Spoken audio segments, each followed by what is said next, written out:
श्रावणी, बाबा तुम्ही इथे मला बोलवायचं मी आले असते.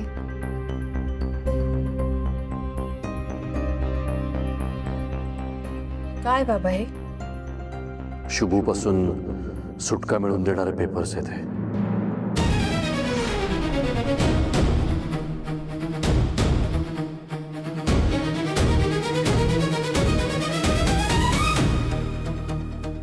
मॅजिस्ट्रेट कोर्टात द्यायचं ऑफिशियल ॲप्लिकेशन आहे यात. त्यात असं लिहिलंय की शुभूनी तुझ्या संमतीशिवाय बंदुकीचा धाक दाखवून जबरदस्तीने हे लग्न केलंय आणि ना आता तुला मान्य नाहीये. हे ॲप्लिकेशन सबमिट करायचंय. तुला फक्त जज समोर एवढंच सांगायचंय, ह्यात जे लिहिलंय ते 100% खरं आहे. त्यामुळे या पेपर्सवर लवकरात लवकर सह्या करून ठेव. हो बाबा. तू मॅजिस्ट्रेट समोर जबानी दिलीस की मग डिवोर्स पेपरची गरजच लागणार नाही. हे लग्न मुळातच रद्द होऊन जाईल. हो तुम्ही म्हणताय तसंच करेन मी. हे पेपर साइन करून पाठवून देते मी तुमच्याकडे. मला तुझ्याकडून हीच अपेक्षा होती श्रावणी.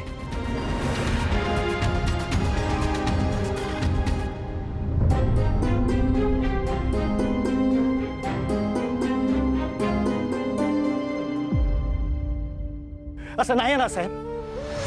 श्रावणीला माझ्या डोळ्यात बघून सांगायला हवा की या शुभूवर तिचं प्रेम नव्हतं. विचारा ना साहेब.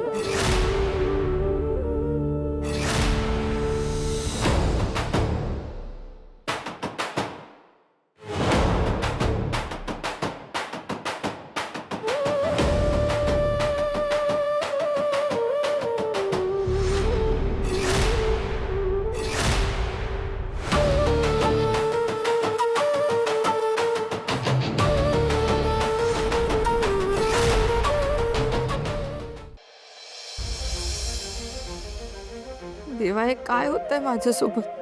मला कायम शुभू बरोबर लग्न करायचं होतं. आता आमचं लग्न झालंय तर नियतीने हा काय खेळ मांडलाय.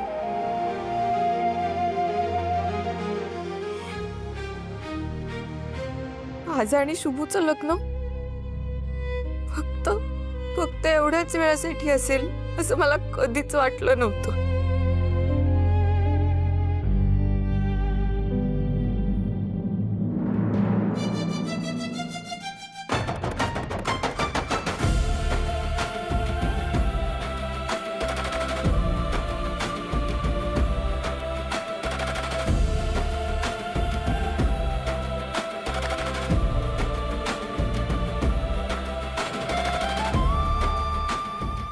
मला माफ कर शुभ.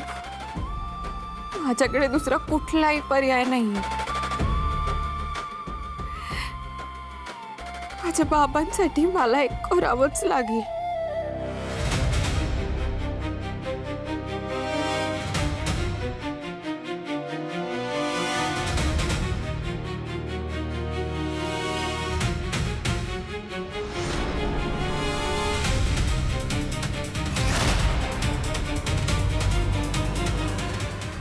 श्रावणी थांब.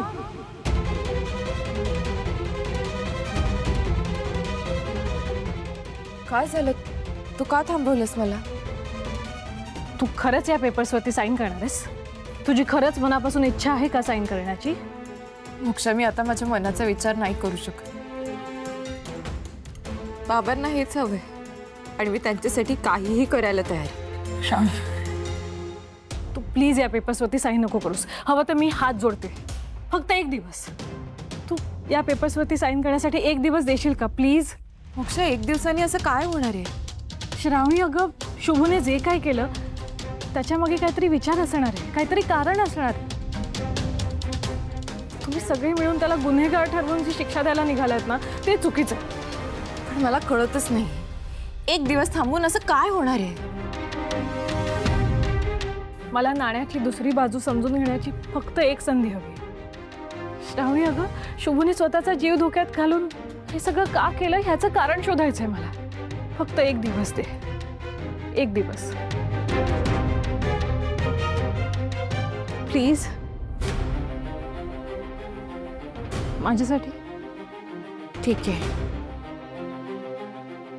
शिरीष काकांच्या वेळेला तू खूप मदत केली होतीस माझी. तुझ्यासाठी मी एक दिवस थांबेन. Thank you so much.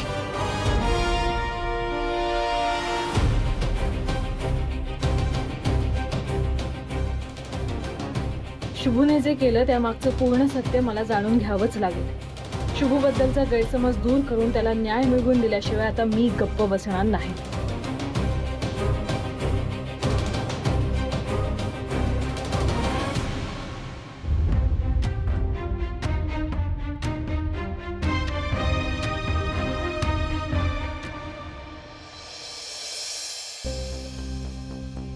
बरं वहिनी, सकाळी सकाळी आला असा. बसा की. आम्ही काही इथे बसायला नाही आलोय अनुराधाबाई. हे घ्या लोणचं. हे सगळं परत करायला आलोय. खाओ. काही चुकलं का माझं? लोणचं चांगलं झालं नाही का? तसं काय असेल तर सांगा की. अहो असं काय करताय जसं तुम्हाला काही माहितीच नाही.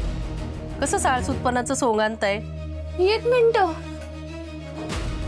काय बोलायला ताई तुम्ही?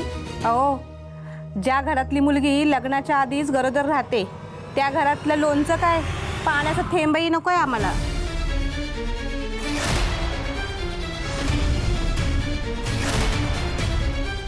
अहो अनुराधाबाई, लोणच्याकडे लक्ष देण्यापेक्षा मुलीच्या वर्तणुकीकडे लक्ष दिलं असतं ना, आज ही वेळ आली नसती तुमच्यावर. गोष्टी तर लय मोठ्या मोठ्या करायच्या, पण पोरीला नको त्या वाट्यावर कसं जाऊ दिलं यांनी. हो ना. आणि तो शुभू, तो तर लय हुशारी करत फिरत असतो आणि स्वतःच्या बहिणीवर लक्ष नाही देता आलं. काही लोकांना ना लाजच नसते. हे घ्या. हे घ्या. चला चला इथनं. हो ऐका की ताई. अहो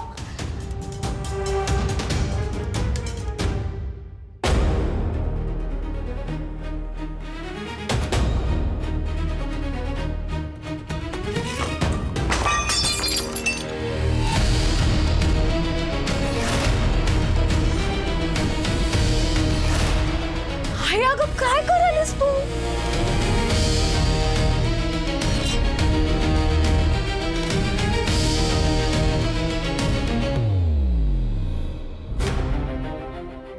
डोळे उघडून बघ.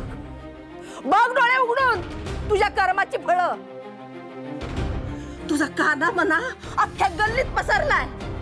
काय काय तोंड दाखवायचं ग आम्ही समाजात?